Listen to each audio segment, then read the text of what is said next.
kok ujian saya nggak selesai-selesai ya? Taulah, sadarilah Allah tahu itu. Allah tahu dan memang Allah Subhanahu wa taala ingin menguji kita karena kadar keimanan kita. Ditanyakan kepada Nabi SAW, ya Rasulullah, ayun nasi asyaddu bala'a. Wahai Rasulullah, siapa manusia yang paling berat ujiannya? Maka kata Nabi SAW, al-anbiya'u thummal amsal, thummal amsalu fal amsal. Ini para nabi, kalau kita punya dua sayap kehidupan untuk bisa selamat.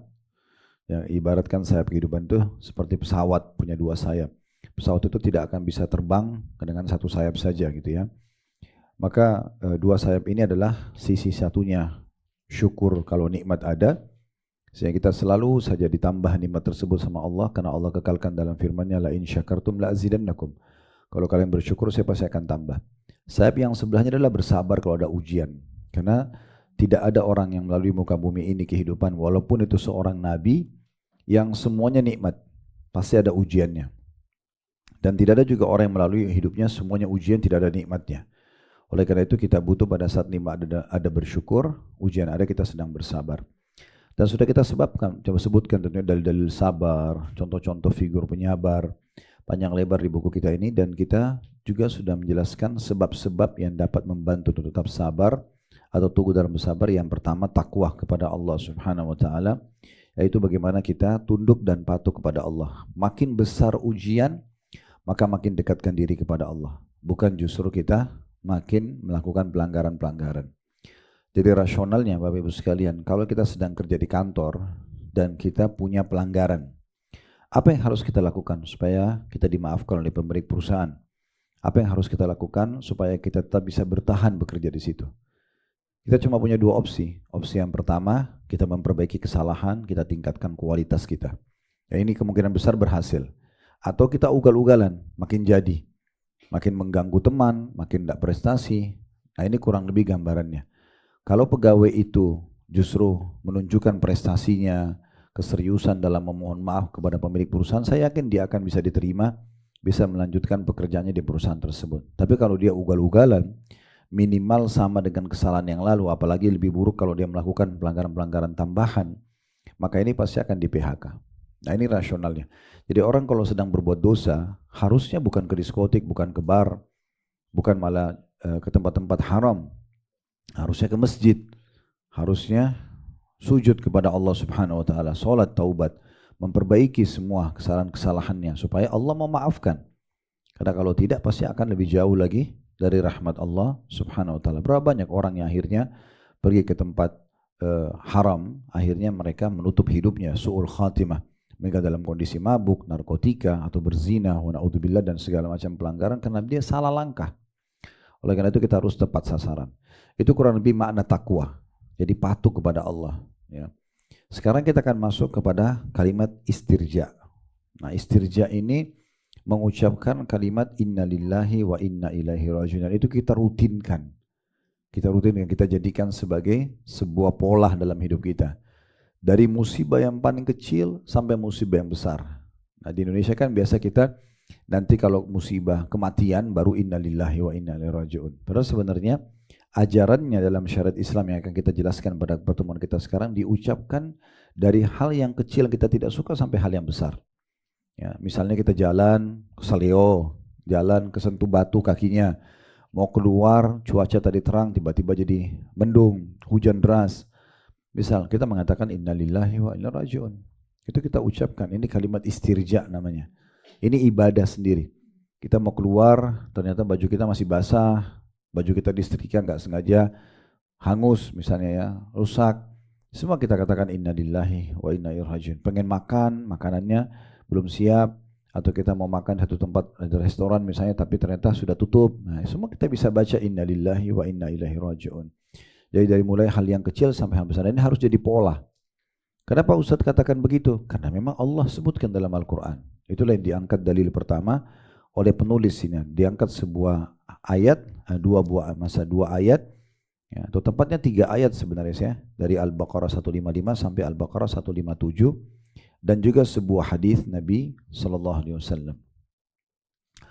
Baik, ayatnya adalah di 155-nya, وَلَنَبْلُوَنَّكُمْ بِشَيْءٍ مِنَ الْخَوْفِ وَالْجُوعِ وَنَقْصٍ مِنَ الْأَمْوَالِ وَالْأَنْفُسِ وَالثَّمَرَاتِ Lalu akhir ayatnya wabasyiris sabirin. Di buku yang Bapak Ibu pegang ini, dia cuma ambil potongan akhir 155, wabasyiris sabirin. Sebenarnya awal ayatnya adalah kami pasti akan menguji kalian, orang beriman atau orang kafir, ya. Walanabluwannakum bisyai, dengan sedikit, minal khauf, rasa khawatir dan takut, wal ju', rasa lapar, waraqsi minal amwal, dan kekurangan harta, ya, wal anfus, dan jiwa, wabasyiris sabirin, dan sampaikan berita gembira kepada orang-orang yang sabar. Nah gitu ya. Siapa orang-orang yang sabar itu? Yang punya satu sayap, sisi sayap kehidupan tadi yang bisa membuat dia bisa bertahan dalam kehidupan ini. Nikmat dia bersyukur, ujian dia bersabar. Ayat 156-nya, alladzina idza asabathum musibatun qalu inna lillahi wa inna ilaihi raji'un. Orang-orang yang sabar, yang disampaikan berita gembira kepada mereka di 155 Al-Baqarah. 156-nya Allah bilang, yaitu orang-orang kalau ditimpa musibah, dari hal yang kecil sampai hal yang besar, mereka selalu mengucapkan inna lillahi wa inna ilaihi raji'un. Kami milik Allah, kami akan kembali kepada Allah. Lalu Allah janjikan di 157-nya, ulaika alaihim salawatu min rabbihim wa rahmah wa ulaika humul muhtadun. Orang-orang yang kalau ditimpa musibah mengatakan kalimat istirja, inna lillahi wa inna ilaihi raji'un, ya, mereka itulah orang-orang yang memperoleh pujian dan rahmat dari Tuhan mereka. Maksudnya Allah menganggap mereka adalah hamba-hamba yang patuh dan akan diberikan rezeki. Rahmat itu karunia, artinya rezeki. Dan mereka itulah orang-orang yang mendapatkan petunjuk. Jadi kita orang yang tepat, orang yang dapat petunjuk itu maksudnya orang yang tepat sasaran, karena kalau ada ujian dia istirja. Nanti kan kita jelaskan panjang lebar tentang makna kalimat ini ya. Sekarang kita lihat hadisnya. Kata Nabi SAW dalam hadis Sahih Muslim dari hadis Ummu Salamah radhiyallahu anha, beliau berkata, Ummu Salamah ini salah satu istri Nabi SAW. Nah, sebelum beliau menikah dengan Nabi, di saat suaminya meninggal yang bernama atau berjulukan Abu Salamah, di awal-awal Islam, beliau khawatir fitnah. Waktu itu masih sedikit umat Islam, dia juga punya anak laki-laki dari suaminya yang meninggal, dia butuh suami baru yang membantu dia, menaungi dia, bantu didik anaknya. Maka dia merasa ini musibah. Lalu dia mendengar hadis ini, ya. Dia mendengar hadis ini, Rasulullah SAW bersabda, "Ma min muslimin tusibu musibatun fayaqul ma amarahullah." Tidaklah seorang muslim ditimpa suatu musibah lalu dia mengucapkan apa yang telah Allah perintahkan kepadanya, yaitu mengucapkan tadi di Al-Baqarah 156. Inna lillahi wa inna ilaihi raji'un. Kami milik Allah, kami akan kembali kepada Allah. Lalu ditambah, kalau dalam ayat kan cuma itu tadi susunannya. Lalu hadis ini ditambah, Allahumma jurni fi musibati wa akhlif li khairan minha. Ya Allah, ya, tolonglah berikanlah aku pahala atas musibahku ini dan berilah aku pengganti yang lebih baik dari musibahku ini. Illa akhlafallahu lahu khairan minha, kecuali pasti dijamin Allah akan ganti musibahnya menjadi kebaikan. Lalu dikatakan qalat, ya, maka Ummu Salamah berkata, falamma mata Abu Salamah, pada saat suamiku Abu Salamah meninggal, qultu ayyul muslimina khairun min Abi Salamah. Aku terus bertanya-tanya, siapa kira-kira yang lebih baik dari kalangan muslimin dari Abu Salamah? Karena Abu Salamah ini laki-laki soleh, punya kedudukan, namanya harum, sempurna secara fisik gitu ya. Suami ideal, tapi meninggal. Lalu Ummu Salamah tadi saya bilang khawatir jangan sampai dia kena fitnah, masih di awal-awal Islam. Waktu itu lagi dia di Ethiopia lagi gitu ya. Dia termasuk orang yang hijrah, seingat saya, ke Ethiopia.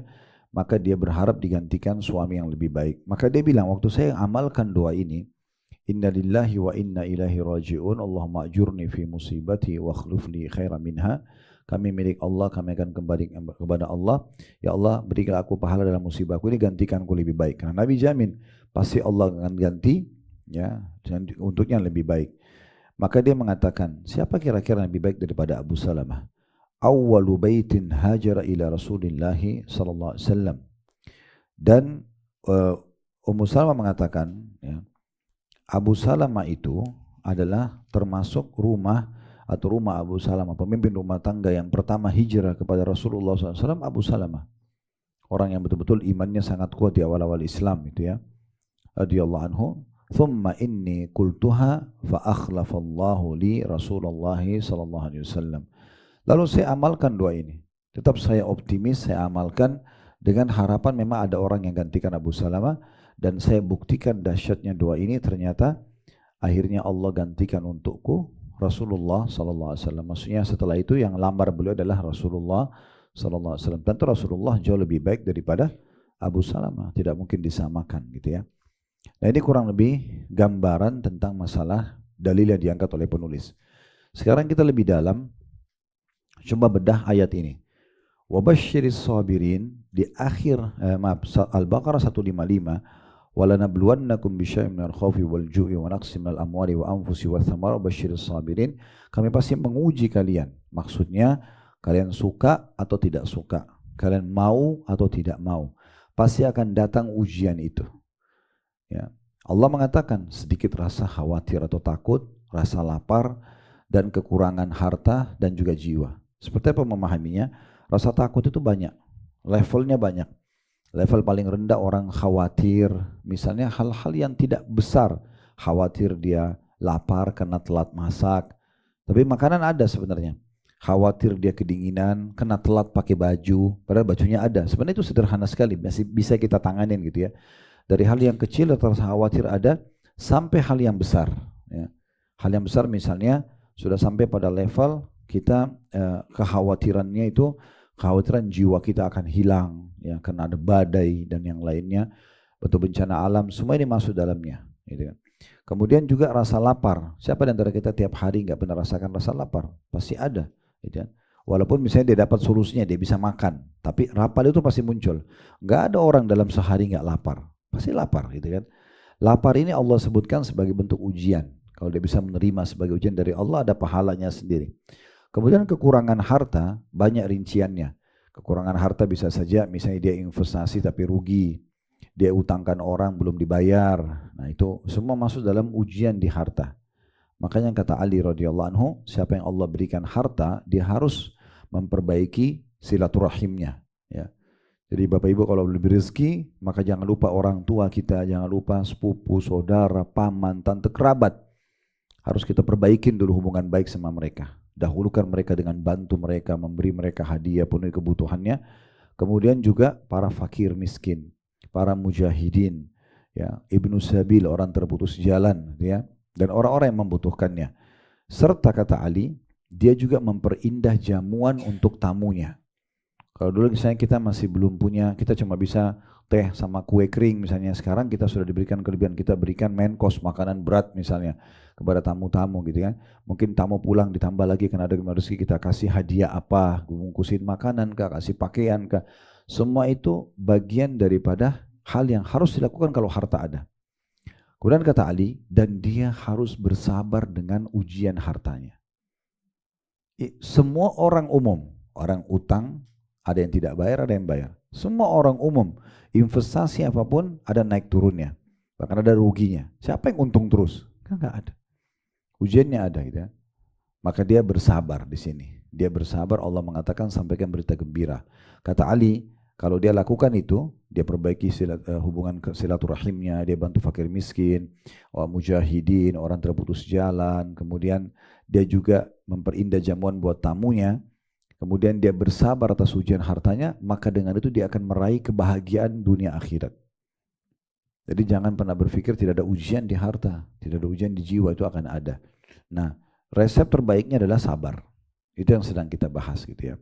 Karena saya pernah jelaskan di kelas kita waktu masih di masjid ya, kalau sabar itu cuma ujian itu kadang cuma dua keadaannya. Kata Umar radhiyallahu anhu, kalau masih ingat ya, Umar mengatakan, orang kalau diuji sama Allah dua keadaan. Keadaan pertama beruntung, keadaan kedua rugi.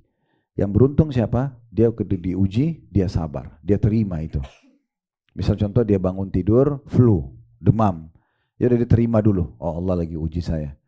Lalu dia bersangka baik sama Allah. Dia lihat, oh iya saya kan selama setahun belum pernah sakit. Ya, apalagi 1 tahun itu 365 hari. Sekarang saya flu seminggu, nggak berimbang. Kalau mau keadilan harusnya 365 hari sehat, 365 hari sakit. Tapi Allah kasih ujian cuma seminggu 2 minggu misalnya. Ada orang misalnya kena penyakit, dia harus minum obat diabetes misalnya sudah 10 tahun berjalan. Tapi umurnya itu 60 tahun. 50 tahun dia sehat. Nggak balance gitu kan. Selalu ujian itu lebih ringan daripada, lebih sedikit daripada cobaan. Ya. Saya contoh kita lapar. Sehari kita lapar nih. Muncul, lapar itu maksimal kita mungkin kalau kita punya makanan ya. Mungkin kita tidak akan biarkan lebih dari setengah jam. Pasti kita segera makan, kecuali orang yang betul-betul di negeri kelaparan, dia tidak dapat makanan. Tapi kalau orang ada makanan, saya yakin mungkin hitungan menit, dari mulai 1, 2 menit, 3 menit, sampai maksimal setengah jam, dia pasti sudah selesaikan rasa laparnya. Kita lapar setengah jam, tapi setelah kita makan sekali, kita bisa kenyang 5-6 jam ke depan. Ujiannya cuma setengah jam, nikmatnya 5-6 jam, kan gitu. Makanya makan sehari 2-3 kali, 2-3 kali sudah cukup. Padahal kita punya waktu 24 jam. Karena memang ujian itu lebih sedikit. Ujian lebih sedikit. Nah seperti itulah. Maka ini harus difahami baik-baik gitu ya. Kata Umar, orang yang beruntung adalah orang yang kalau ditimpa ujian, maka dia bersabar. Dengan cara dia bersangka baik kepada Allah SWT. Dia terima dulu keputusan itu. Oh Allah sudah uji saya, sekarang Allah uji saya sebagaimana Allah kasih nikmat. Dan ini kecil. Saya setahun sehat, sekarang cuma sakit flu saja. Maka dia dapat pahala dari ujian tersebut karena dia tidak protes ya. Kemudian dia mudah melaluinya. Ya. Dan yang ketiga dia dapat solusinya. Tapi orang yang rugi adalah lawannya. Dia nggak bisa terima. Maka dia cari 1001 alasan kenapa dia demam atau kenapa dia flu. Oh semalam kalau AC saya nggak dinginin mungkin saya nggak flu. Oh misalnya disalahin suaminya atau istrinya karena pakai selimut sendirian. Misal. Atau apalah alasannya, oh semalam saya minum air es. Padahal sekarang sudah kena gitu kan. Sudah terjadi, apa gunanya kita memprotes masalah itu? Orang ini nanti dia bisa dapat dosa karena dia protes keputusan Allah, dia sulit melaluinya karena dia gerutu, padahal sebenarnya tetap harus terjadi aja itu, nggak bisa dilewatin, harus ada masanya Allah tentukan. Dan dia juga ya tidak menemukan jalan keluarnya. Nah ini, jadi kita harus paham baik-baik masalah ini. Baik, jadi sekarang Allah mengatakan pasti akan diuji semua, orang kafir atau orang beriman. Nah kalau orang beriman, tujuannya untuk mengembalikan dia kepada Allah dan memberikan ekstra pahala. Kita kalau ada ujian Bapak Ibu sekalian, kita jadi sadar kita punya Tuhan. Bahkan mungkin kadang-kadang mungkin pernah Anda lalui dalam hidup Anda, kita kalau lagi sedang ada musibah, ada ujian, kita bisa netesin air mata menangis kepada Allah. Mungkin kalau kita sedang ada nikmat belum tentu kita bisa netesin air mata. Itu mahal sekali itu. Bisa dekat dengan Allah, ya Allah maafin, ya Allah mudahin. Itu gak mudah. Itu biasanya cuma datang tingkat spiritual itu, keimanan itu hanya datang kalau ada musibah. Kalau enggak ada, susah, gitu kan? Coba kalau dulu ada musibah kita nangis-nangis supaya Allah kasih jalan keluar. Sekarang begitu ada nikmat kita mau nangis susah. Itu mahal sekali itu ya, meneteskan air mata. Sementara kata Nabi SAW, termasuk mata yang tidak akan disentuh api neraka adalah 2 mata yang meneteskan air mata karena takut kepada Allah. Selain mata yang berjaga-jaga di jalan Allah di medan jihad itu ya, begadang karena itu. Tapi salah satunya adalah mata yang justru meneteskan air mata karena Allah Subhanahu wa taala. Kemudian pelajaran yang kedua, jadi tadi itu tentang masalah orang-orang sabar. Jadi bagaimana mereka melalui kesabaran atau ujian mereka. Yang kedua, perlunya sering mengucapkan kalimat innalillahi wa inna ilaihi raji'un, dikolaborasikan antara ayat ini sama hadis ya. Ayatnya tadi innalillahi wa raji'un saja, Al-Baqarah 156, tapi yang di hadisnya ditambah Allahumma ajurni fi musibati wa khulufni khairan minha. Artinya Allahumma ajurni fi musibati, ya Allah berikan aku pahala atas musibahku ini, wa khulufni khairan minha, gantikan aku yang lebih baik darinya, gitu ya. Kecuali Allah akan ganti. Jadi doa ini harus dihafal. Karena tadi saya sudah bilang di awal pembukaan, dari musibah yang paling kecil sampai musibah yang paling besar. Nah seperti itulah. Lalu yang ketiga dari ayat kita bisa ambil pelajaran, Allah menjanjikan 3 hal bagi orang yang istirja, orang yang mengatakan innalillahi wa raji'un. Yang pertama, dia mendapatkan salawat min rabbihim. Mereka akan mendapatkan pujian. Ya, mungkin kalau kita di kantor dipuji oleh atasan kita, bagaimana perasaan kita gitu ya.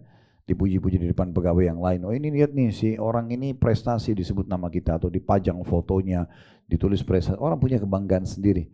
Atau kita di sekolah, di kampus kita juara, lalu dipajang nama kita misalnya atau prestasi kita, pasti kita punya kebanggaan sendiri. Nah Allah memuji. Di mana Allah puji mereka? Itu dipuji di depan para malaikat.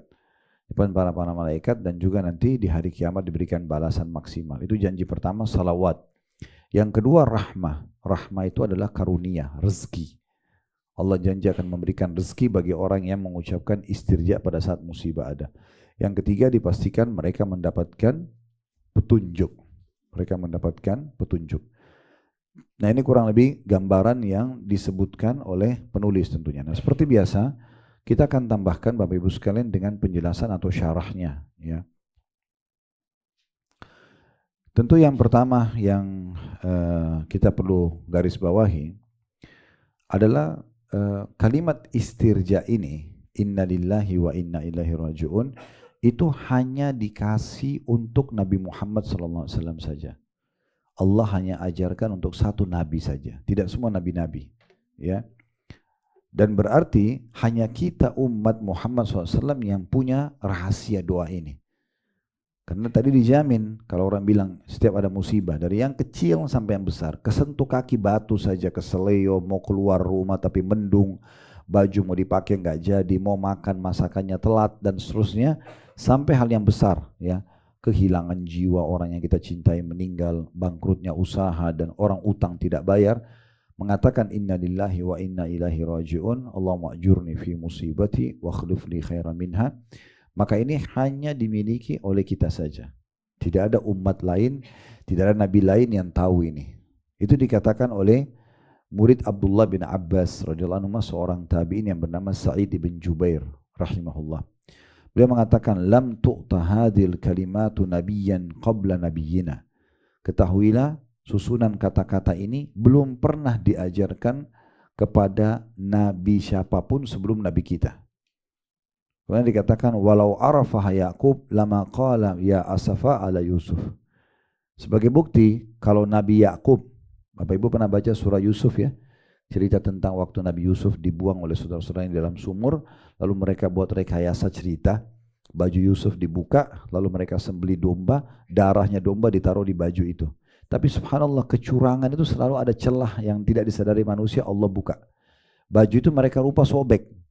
Sehingga Nabi Yaqub bilang, pasti ada sesuatu nih. Lalu Nabi Yaqub mengatakan, ya asafa ala Yusuf. Duhai duka citaku terhadap Yusuf. Kata Sa'id bin Jubair, kalau Yaqub tahu ini kalimat diajarkan kepada syariat, dalam syariatnya pasti dia akan mengatakan inna lillahi wa inna ilaihi raji'un. Tapi dia tidak mengucapkan itu, ya. Ketika Nabi Yusuf alaihissalam hilang. Oleh karena itu, ini betul-betul murni ajaran untuk Muhammad SAW dan umatnya. Imam Qurtubi coba menjelaskan kepada kita lebih dalam makna kalimat istirja. Beliau mengatakan dalam surah Al-Baqarah 156 ya, qauluhu ta'ala qalu inna lillahi wa inna ilaihi raji'un. Makna daripada firman Allah, mereka orang-orang yang sabar itu mengucapkan inna lillahi wa inna ilaihi raji'un. Ja'alallahu ta'ala hadil kalimat malja'a lidhawil masaib. Allah telah menjadikan kalimat ini sebagai sandaran utama bagi orang-orang yang tertimpa musibah. Wa usmatun lil mumtahinin. Dan juga perlindungan bagi orang yang sedang menjalani ujian. Lima jama'at minal ma'anil mubarakah. Karena dia mengandung makna-makna yang penuh dengan keberkahan. Ya. Jadi Allah tahu musibah itu, saya pernah jelaskan kalau masih ingat ya, kalau kita ada nikmat yang ciptakan kita Allah, yang ciptakan nikmat itu Allah, yang bisa pertahankan hanya Allah. Maka hanya kembali kepada Allah, syukuri dia akan tambah. Kesehatan, kepasangan hidup, ke semua kenikmatan dari hal kecil sampai besar. Sebagaimana kalau ada ujian atau musibah, yang ciptakan kita Allah, yang ciptakan musibah itu Allah, yang bisa memberikan jalan keluar hanya Allah. Beruntunglah orang yang kembali kepada Allah, apalagi diringankan. Allah nggak suruh kita sembelih kalau ada musibah 40 ekor kambing misalnya. Contoh. Atau kita harus misalnya memotong tangan kita baru kita selesai dari musibah kita. Enggak. Allah cuma suruh kita mengucapkan kata-kata ini. Ucapkan inna lillahi wa inna ilaihi raji'un. Kami milik Allah, kami akan kembali kepada Allah. Allahumma ajurni fi musibati. Ya Allah tolonglah aku, berikan aku pahala dalam musibahku ini. Wa akhlif li khairan minha, gantikan aku lebih baik. Kecuali pasti akan diganti oleh Allah, musibahnya menjadi lebih baik. Lalu beliau berkata juga, inna lillahi tauhid wa ikrar bil ubudiyah wal mulk. Di dalam kalimat inna lillah ada kandungan dalam sekali tentang masalah pengesaan Allah, yaitu tauhid, pengesaan Allah, dan juga pengakuan terhadap ketuhanannya dan penghambaan kita. Kita menganggap diri kita hamba, kita butuh kepada Allah. Dan juga kita akui tentang status kerajaan Allah sebagai raja yang sebenarnya, ya. Karena kita mengatakan innalillah. Kemudian perkataan wa inna ilaihi raji'un, dan kepadanya kami akan dikembalikan, adalah pengakuan bahwa kita akan binasa dan akan dibangkitkan dari alam kubur, serta keyakinan bahwa semua urusan kembali kepadanya, ya. Di sini dikatakan terjemahan bahasa Arabnya ikrar bil halak ala anfusina. Kita mengikrarkan kalau kita akan binasa. Wal ba'ts min kuburina. Kita juga yakin dengan ini akhirnya kita dibangkitkan dari kuburan kita dan akan diminta pertanggungjawaban. Wal yakin an ruju'ul amr kullahu ilaihi kama huwa lahu. Dan meyakini bahwasanya semua perkara urusan kembali dan hanya kepada Allah, sebagaimana semuanya adalah miliknya. Ini kata Imam Qurtubi dalam makna kalimat istirja, ya. Kemudian juga dijelaskan Umar bin Khattab berkata, sebaik-baik dua balasan dan sebaik-baik tambahan, yaitu orang-orang yang apabila ditimpa musibah mereka mengatakan innalillahi wa inna ilaihi raji'un. Mereka itulah yang mendapat keberkahan yang sempurna dari rahmat Tuhan mereka, dan mereka adalah orang-orang yang mendapatkan petunjuk. Maksudnya Umar mengatakan ada dua, ya, sebaik-baik nikmat, dan ada dua juga tambahannya, yaitu orang kalau ditimpa musibah dia mengatakan innalillahi wa inna ilaihi raji'un. Sebenarnya ini sudah balasan sendiri karena dengan mengucapkannya menjadi ibadah. Allah perintahkan, Rasulullah bersabda, maka mengucapkannya sudah ibadah. Kemudian dikatakan dan juga dia dijanjikan oleh Allah Subhanahu wa taala mendapatkan, ya, puji-pujian, kemudian rezeki yang melimpah, serta dipastikan dia termasuk orang-orang yang beruntung. Nah, ini berarti menandakan kalimat ini luar biasa, punya makna yang dalam sekali. Baik, sekarang kita masuk ke poin lanjutannya. Kenapa kita kalau musibah harus bersabar? Dan bagaimana caranya meringankan musibah itu, ya. Maka Nabi SAW menyebutkan poin yang perlu kita jadikan pegangan, dan ini pernah kita jelaskan di saat kita jelaskan contoh-contoh penyabar, diantaranya Nabi Muhammad SAW. Beliau mengatakan begini, liya'zil muslimina fi masaibihim al-musibatu bih. Musibah yang menimpaku sungguh akan menghibur kaum muslimin. Ya, atau makna lainnya adalah kalau umat Islam mau terhibur dalam musibah mereka, coba lihat musibahku. Coba lihat musibahku. Jadi coba kita ingat musibah-musibah yang menimpa Nabi Muhammad SAW. Beliau Nabi, beliau pilihan. Tapi pada saat beliau dinubuatkan jadi Nabi, itu ditolak oleh orang-orang Quraisy. Bahkan yang tolak pertama adalah pamannya sendiri, Abu Lahab. Dan musibah yang besar adalah pada saat itu selain dakwah ditolak, juga Abu Lahab ini punya anak laki-laki menikah dengan anak perempuan Nabi. Langsung Abu Lahab suruh ceraikan anak Nabi. Jadi janda, ya. Dan Abu Lahab ini pernah ditanya, kenapa anda tidak mau menerima, gitu kan? Rupanya masalahnya Abu Lahab ini menganggap Nabi Muhammad SAW ini saingannya. Karena Nabi SAW itu sangat tampan, sangat sempurna secara fisik, ya, kulit, paras wajah dan segala macam. Dan ternyata Abu Lahab memiliki hal yang sama, gitu kan?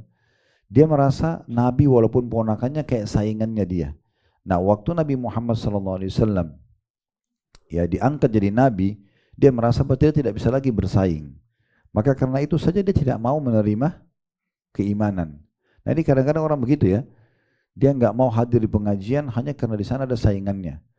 Atau hanya masalah pakaian kah, masalah merek tas lah dan segala. Padahal ilmu itu dibutuhkan, ya.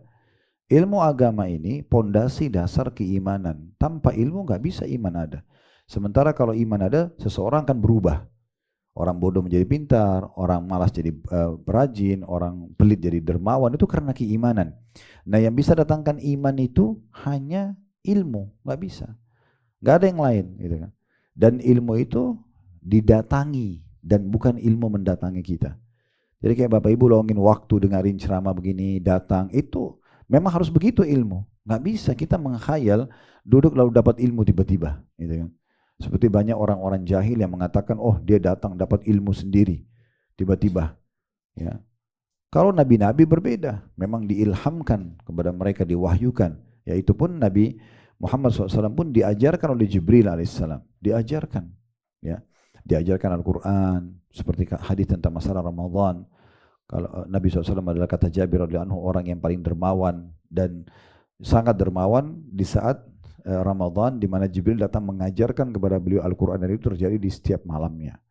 Jadi Nabi SAW pun diajarkan oleh Jibril, dan berapa kali Jibril ditanyakan padanya hukum-hukum oleh Nabi SAW, gitu kan? Itu seperti itulah. Jadi harus kita memang belajar datang. Nah seperti itulah. Jadi musibah ini kita ambil dan pelajari musibah Nabi Muhammad SAW, dan itu banyak sekali ya. Banyak sekali dari rentetan, mulai tadi ditolaknya dakwah beliau oleh pamannya sendiri, kemudian ditolak juga oleh pimpinan Quraisy yang bernama Abu Jahal. Alasannya mirip-mirip kurang lebih. Waktu Abu Jahal ditanya sama Abu Sufyan, kenapa? Menurutmu Muhammad ini benar atau salah? Dia bilang, demi Allah benar. Dia bilang gitu, demi Allah benar. Ya, kenapa mereka bilang demi Allah? Karena orang-orang Quraisy itu tahu kalau Ka'bah rumahnya Allah. Mereka tahu ciptakan langit dan bumi adalah Allah. Cuma mereka syirik, mendatangkan patung-patung, menyekutukan sama Allah. Mereka merusak ajaran Nabi Ibrahim alaihissalam. Lalu kata Abu Sufyan, kalau gitu kenapa kau tidak beriman? Kalau kau beriman, kau pimpinan kami semua bisa beriman. Kata Abu Jahal apa? Dulu julukannya di Mekah itu Abul Hakam, orang yang bijaksana. Orangnya tampan, pintar, bijaksana, kaya, itu Abu Jahal. Diubah menjadi Abu Jahal karena kasus ini. Ya, julukannya menjadi orang yang sangat bodoh. Karena waktu ditanya sama Abu Sufyan temannya, kenapa kau tidak beriman? Menurut kau Muhammad benar enggak? Benar. Ayat Al-Quran yang kita dengar benar enggak? Benar. Ya. Terus kenapa kau tidak beriman? Kalau kau beriman, kami semua beriman. Dia bilang, dari dulu sukunya Muhammad sama sukuku bersaing. Jadi sukunya, kalau sukunya Muhammad nyiapin makan dan minum buat jemaah haji, ada namanya Siqaya dan Rifada, pengurusan Ka'bah dan jemaah haji, itu sukuku juga buat. Kalau suku Muhammad bentuk pasukan untuk bela Mekah, sukuku juga buat itu. Tapi sekarang, dari dulu kami bersaing nih. Tapi sekarang dari suku Muhammad keluar Muhammad sebagai nabi, di sukuku tidak ada. Maka aku tidak mau beriman padanya. Padahal dia tahu kebenaran. Nah ini kadang-kadang seperti itu. Ada orang tahu benar tapi nggak mau diikutin. Ini kejahilan gitu ya. Nah, maka musibah yang luar biasa. Abu Jahal juga nolak dakwah beliau. Abu Lahab tolak dakwah beliau. Ini orang-orang kalau beriman satu kota Mekah beriman. Beliau sholat dilemparin kotoran unta. Beliau bersabar, dicaci maki setiap hari. Kalau ketemu orang-orang Mekah, ketemu dikatakan penyihir, penyamun, pendusta, peramal, segala macam julukan-julukan yang tidak masuk akal gitu. Sampai pun ada satu tokoh, satu suku Arab datang dari luar Mekah, kemudian dijaga di depan pintu sama orang-orang Quraisy, lalu mereka mengatakan, ada di sini satu orang dari suku kami penyihir, hati-hati jangan dengar dia, ya jangan dengar dia. Jadi usahakan kau menghindar, karena kalau kau dengar bisa kau kena sihirnya. Kata orang ini, saya pun tutup kuping saya dengan pembalut dari kain, supaya saya tidak dengar Muhammad itu bicara apa, gitu kan. Tapi saya melihat tidak sengaja Muhammad ini depan Ka'bah sallallahu alaihi wasallam ya. Beliau dia lagi duduk dan dia lagi merenung, dan tidak ada tanda-tanda orang ini penyihir, tidak ada tanda-tanda orang ini gila, gitu kan? Karena mereka bilang gila, penyihir. Lalu dia bilang, kenapa saya harus bodoh seperti ini? Lalu dia bilang, saya cabut tutup pemilu, lalu saya katakan, coba sampaikan apa yang kau miliki. Lalu Nabi SAW bacakan ayat-ayat Al-Quran. Dia kaget mendengar ini, susunan kata bahasa Arab dengan grammar yang sempurna, kemudian belum pernah didengar sebelumnya, nasihat-nasihatnya sangat bagus isinya. Maka dia bilang, kamu ini bukan orang gila. Selama ini mereka berikan predikat orang gila. Maka orang itu pun masuk Islam, gitu ya. Orang itu pun masuk Islam. Tapi seperti itulah Nabi SAW berdakwah 13 tahun di Mekah, semuanya dengan penolakan, sampai masuk Islam sekitar 153 orang. 83 hijrah ke Ethiopia, 70 orang tinggal bersama Nabi SAW di Mekah. Tentu angka-angka ini masih selisih di antara ulama, tapi ini yang kami pernah dapat dan pegangi tentunya. Jadi banyak musibah. Di tahun ke-10 masa kenabian meninggal istrinya Khadijah radhiyallahu anha, wanita yang terbaik ya, yang pernah berkhidmat dalam hidup beliau sallallahu alaihi wasallam, dan beliau memuji-muji Khadijah sampai dikatakan, kata Nabi SAW, 4 wanita ahli surga, pemimpin semua wanita surga adalah 4. Khadijah langsung dikasih bonus lagi anaknya Fatimah, 2 orang. Baru Maryam ibunya Isa dan juga Asya istrinya Fir'aun. Tapi ini luar biasa, ibu sama anak langsung mengambil kedudukan 2 ini. Bisa saja Fatimah itu dikasih ke wanita lain, tapi subhanallah Tidak ada istri nabi-nabi yang lain pun tidak ada yang dapat ini, ya predikat ini. Jadi pemimpin ini menandakan luar biasa. Tapi di tahun 10 masa kenabian, di tahun ke-11 meninggal Khadijah. Dan meninggal juga pamannya Abu Thalib yang mendukung dakwah, maka dikenal dengan Amul Huzun, tahun kesedihan gitu ya. Itu musibah. Dari 7 orang anak Nabi, 3 laki-laki, Ibrahim, Al-Qasim sama Abdullah meninggal di masa kecilnya Nabi. Meninggal di masa kecil. Di masa kecil mereka sehingga Nabi kehilangan 3 anak laki-lakinya. Ibrahim dari istrinya Maria, kemudian Al-Qasim dan Abdullah dari Khadijah. Lalu 4 anak perempuannya, itu 3 meninggal di masa hidup Nabi. Jadi dari 7 anak ini, 6 orang meninggal di masa hidupnya. Bayangkan kita punya anak 7, 6 orang meninggal di masa hidup kita. Cuma 1 yang meninggal setelah Nabi SAW meninggal 1 tahun, kemudian yaitu Fatimah. Sisanya meninggal di masa itu. Setelah punya kerajaan di Madinah pun, punya kedudukan, maka tetap diganggu oleh orang-orang munafik. Ya. Banyak sekali kisah dalam selama 10 tahun itu, orang-orang munafik berusaha untuk mengkhianati Nabi SAW di perang Uhud, ya, di perang Khandaq, kemudian juga di perang Tabuk, ya, di perang Hunain, di kesepakatan di umroh yang dikerjakan setelah perang Ahzab, sehingga terjadi kesepakatan Hudaybiyah, gitu kan. Itu luar biasa bagaimana perannya orang-orang munafik dalam menyakiti Nabi SAW. Tapi beliau bersabar. Makanya dengan mengingat musibahnya Nabi, maka jadi kecil musibah kita. Gitu ya. Dan dalam hadis lain dikatakan, man azamat, ya, musibatuhu falyadhkur musibati fa innaha satahawwan alaihi musibatuhu. Siapa saja yang terasa berat ketika menghadapi musibah, maka ingatlah musibah yang menimpahku, kata Nabi. Ia akan merasa ringan menghadapi musibahnya nanti. Ternyata musibah orang-orang yang lebih soleh, ya. Kalau kita merasa diri kita soleh, maka Rasulullah SAW lebih soleh, itu jauh lebih menyakitkan, ya. Tetapi beliau bersabar. Dan kita tahu juga ada hadis Nabi SAW. Kalau Bapak Ibu mengatakan, kok ujian saya nggak selesai-selesai ya? Taulah, sadarilah, Allah tahu itu. Allah tahu, dan memang Allah Subhanahu wa Ta'ala ingin menguji kita karena kadar keimanan kita. Ditanyakan kepada Nabi SAW, ya Rasulullah, ayun nasi asyaddu bala'a. Wahai Rasulullah, siapa manusia yang paling berat ujiannya? Maka kata Nabi SAW, al-anbiya'u thummal amsal, thummal amsalu fal amsal. Para nabi-nabi, lalu kemudian orang yang mendekati level imannya nabi-nabi itu. Fayubtala ar-rajulu ala hasbi dinihi. Seseorang akan diuji sesuai dengan kadar kekuatan agamanya, kekokohan dia. Fa in kana dinuhu sulba ishtadda bala'u. Kalau agamanya kuat, maka akan berat ujiannya. Wa in kana fi dini riqqah ibtuliya ala hasbi dinihi. Kalau agamanya lemah, ya, mudah sekali untuk terus dalam perbuatan dosa, maka diuji sesuai dengan kadar agamanya saja. Fala yabrahul bala' bil abdi hatta yatrukuhu yamshi 'alal ardi ma'alaihi khati'ah. Seorang hamba mukmin terus diuji oleh Allah sampai nanti dia berjalan di muka bumi sementara tidak ada lagi dosanya, ya. Ada pernah seorang ikhwah kita mengatakan begini, Ustaz, dari hadis ini kok kalau saya baca saya jadi takut menambah iman saya. Karena ternyata orang beriman jadi berat ujiannya, ya. Yang dibayangkan sama dia ini adalah musibah yang tidak menimpa orang lain kecuali dia, bukan, ya. Yang dimaksud di sini kalau musibah umum, misalnya ada si A sangat soleh, level imannya misalnya angka 1 sampai angka 10 di angka 8. Sementara si B imannya cuma 3, levelnya cuma sampai angka 3 atau angka 4. Kalau si A dapat penyakit flu, si B juga dapat penyakit flu, si B lebih cepat sembuh, si A lebih lama sembuhnya. Misal si B itu sembuhnya 3-4 hari sudah sembuh, si A bisa sampai seminggu atau 2 minggu baru sembuh. Allah lebihkan, untuk apa? Untuk menambah pahalanya dia. Jadi bukan berarti ujian itu datang yang tidak menimpa orang lain, bukan. Ujian umumnya, tapi dia lebih lama. Nah, makanya waktu keluar hadis ini, sebenarnya sebabnya waktu itu Nabi lagi demam sekali, dan ada satu sahabat yang datang, dia pegang tubuhnya Nabi dari atas selimutnya, dan ternyata tembus demamnya karena panasnya.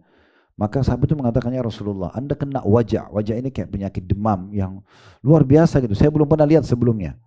Maka kata Nabi SAW, benar, aku diujikan 2 kali lipat yang diujikan pada kalian. Jadi bukan ujian yang orang lain tidak kena, ujian yang sama tapi dia lebih berat. Gitu. Dikasih lebih berat, tujuannya untuk menambah pahalanya, menambah derajatnya di surga, membersihkan dosa-dosanya. Jadi tujuannya banyak gitu ya untuk itu.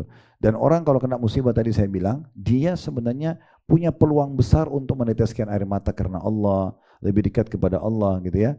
Dia tahu dia punya Tuhannya gitu ya. Dia tahu dia punya Tuhan. Nah seperti itulah banyak sekali hikmahnya. Lalu orang itu mengatakan, ya Rasulullah, apakah itu berarti Anda punya double pahala?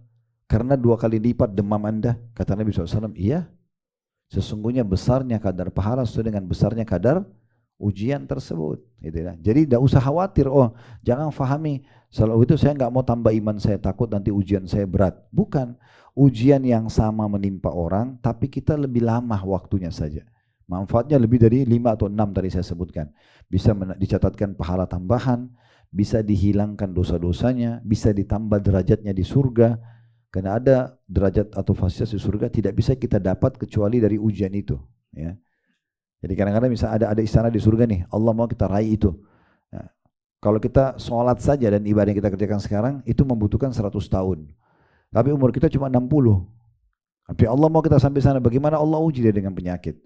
Allah uji dia dengan utang yang belum dibayar. Allah uji dia dengan ini dan itu. Nah ujian ini semua akan mengangkat derajatnya. Ya. Nabi Muhammad SAW saja diuji. Apakah berarti Nabi Muhammad itu punya dosa sehingga diuji? Enggak. Memang untuk meninggikan derajatnya. Jadi banyak sekali manfaatnya. Dia menjadi dapat lebih khusyuk ibadahnya. Dia tahu dia punya Tuhan ya. Dia juga bisa mengambil pelajaran sehingga tidak terjadi, tidak terulang pada kesalahan yang sama. Terlalu banyak pelajaran yang bisa diambil dari ujian-ujian yang datang. Makanya ada perkataan Ali radhiyallahu anhu yang menarik berbunyi begini, as-sabru minal imani bimanzilatir ra'si minal jasad. Sabar itu dan iman adalah bagaikan kepala pada jasad manusia.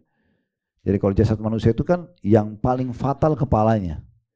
Orang kalau dipotong tangannya, dipotong kakinya, potong kupingnya masih bisa hidup. Tapi kalau kepalanya ditebas, mati. Maka kata Ali, sabar itu diibaratkan di dalam tubuh manusia, dalam iman itu seperti kepala dari jasad. Artinya tidak dianggap orang beriman ya kalau dia tidak bisa bersabar.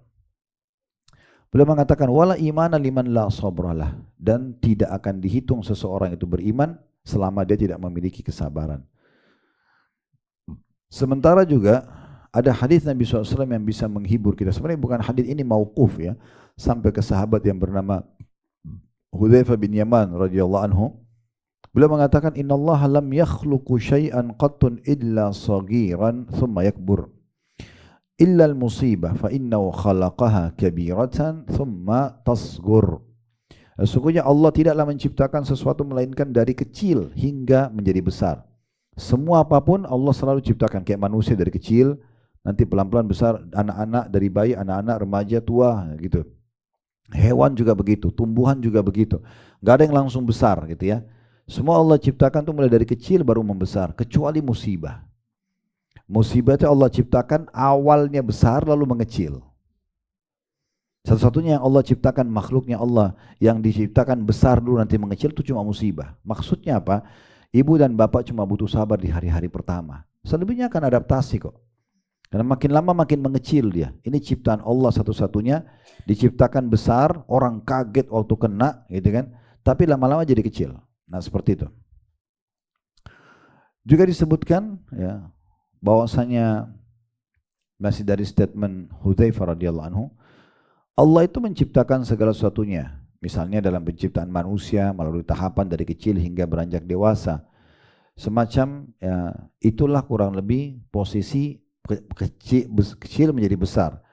Dan Allah mengatakan huwallazi khalaqakum min turabin thumma min nutfatin thumma min 'alaqatin thumma yukhrijukum tifla thumma litablughu ashuddakum thumma litakunu syuyukha. Dialah Allah telah menciptakan kamu dari tanah, kemudian dari setetes mani, sesudah itu menjadi gumpalan darah, kemudian dilahirkan kamu sebagai seorang anak manusia, kemudian kamu dibiarkan hidup supaya kamu sampai kepada masa dewasa, kemudian dibiarkan hidup sampai tua. Ya. Itu disebutkan dalam surah Ghafir ayat 67. Maksudnya memang akan datang semua itu bertahap dari kecil sampai besar, kecuali musibah besar dulu baru kecil. Dan Nabi SAW sudah mengatakan, memastikan kepada kita dan tidak mungkin salah, innamas sabru inda sadmatil ula. Sungguhnya yang namanya sabar itu adalah diperlukan sekali ketika awal ditimpa musibah. Justru itu kejadiannya, di situ pahalanya yang akan kita dapatkan. Kalau kita sudah bisa sabar di hari-hari pertama kematian, di hari-hari pertama kehilangan harta, berarti sebenarnya kita akan biasa tuh. Ya. Dan Nabi SAW mengatakan, Allah SWT mengatakan dalam Al-Quran, dalam surah Az-Zumar ayat 10, potongan ayat, Az-Zumar surah nomor 39, ayat 10, ini sekaligus menghibur kita. Jangan pernah bilang, oh sabar itu ada batasannya. Sabar nggak ada batasnya. Sampai selesai urusan kita. Dan Allah mengatakan, sebab memang dia tidak ada batasnya, dalam surah Az-Zumar, surah nomor 39 ayat 10, potongan akhir ayat, innama yuwaffas sabiruna ajrahum bighairi hisab. Sungguhnya orang-orang yang sabar akan mendapatkan ganjaran tanpa ada hitungan lagi. Tak terhingga, ya, tak terhingga lagi. Jadi ini adalah hal yang bisa kita ambil dari materi yang sedang kita sampaikan. Maksudnya, coba kita memperbanyak mengucapkan kalimat istirja. Inna lillahi wa inna ilaihi raji'un. Allahumma ajurni fi musibati wa akhlufni khairan minha. Nah, seperti itu kurang lebih. Baik, mungkin sampai sini dulu. Semoga apa yang kita bahas hari ini bermanfaat buat kita. Kalau benar dari Allah, silakan diambil dan diamalkan. Kalau salah dari saya, mohon dimaafkan. Subhanakallahumma bihamdika. Asyhadu an la ilaha illa anta astaghfiruka wa atubu ilaik. Wassalamualaikum warahmatullahi wabarakatuh.